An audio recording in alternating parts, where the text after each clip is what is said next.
What does it feel like to walk into school and know you'll be hurt, not with fists, but with stares, whispers, and silence? What would you do if they laughed at your hair, your skin, your voice, until you almost believed them? This is the story of Leah Monroe, a 15-year-old black girl who just wanted to belong. But when the bullying got cruel, she didn't break. She shocked them all with what she did next. Have you or someone you know been bullied because of how they looked or spoke? Would you speak up or stay silent? Subscribe to Skin Deep Stories for more emotional, eye-opening tales that speak truth to power. Leah Monroe had transferred to Maple Hill High with hopes bigger than her backpack. Her mom, a single nurse who had just moved them across town, reminded her that day, "Walk in proud, baby. You belong anywhere you choose." Leah believed it. Until she stepped into room 302. Her afro puffs. Laughed at. Her voice. Mocked. Her name. Twisted into insults. "You must be in the wrong class, this ain't public school." It wasn't just the white kids. Even some biracial students side-eyed her for being too black, too ghetto, or too loud when she answered questions confidently. Every lunch, she sat alone. It started small, eye rolls, giggles when she walked past. Then it grew. Mira, the most popular girl in school, once spilled water near Leah's locker and loudly said, "Oops. I guess some people just drip attitude." A few others laughed. Someone even snuck a note into her notebook. "Go back to where you came from. You're not wanted." Every day, Leah went home and cried in silence. Her mom noticed. But Leah always smiled and said, "I'm okay." Until she wasn't. On a rainy Wednesday, Leah wore her favorite Ankara print jacket. Bold.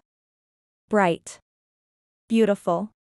That morning, Mira posted a photo of her on Snap with the caption, "Is it Halloween already?" It went viral, hundreds of laughing reacts.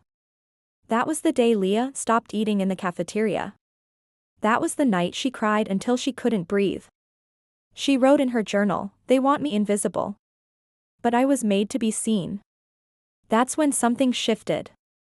Leah made a quiet vow, if they wouldn't give her a seat at their table, she'd build her own. She started recording her thoughts every night on her phone.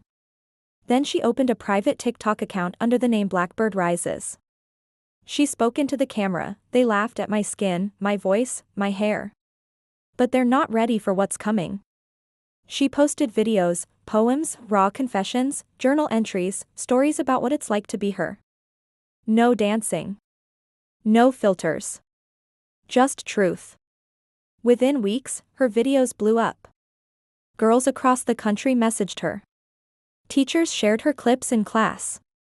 Even celebrities reposted her poem, "I don't match your shade chart, but I still shine." One morning, Mira entered class. And the teacher played a video. Leah's voice echoed, "You tried to shrink me. But I won't wear your shame." Mira froze. That's when the school learned. Blackbird Rises was Leah Monroe. At the year-end assembly, the principal invited a special student to speak. Leah walked up, no longer invisible. She looked at her classmates and said, "You didn't just bully me. You bullied every girl who looks like me. But guess what? I didn't disappear. I'm here. And now, you can't look away." The crowd stood up. Even Mira, sitting in the back row, lowered her head. Leah Monroe was told to shrink. Instead, she rose. Have you ever been made to feel small for who you are? Share your thoughts in the comments. Subscribe to Skin Deep Stories, where truth breaks silence. And the ones they laughed at become legends.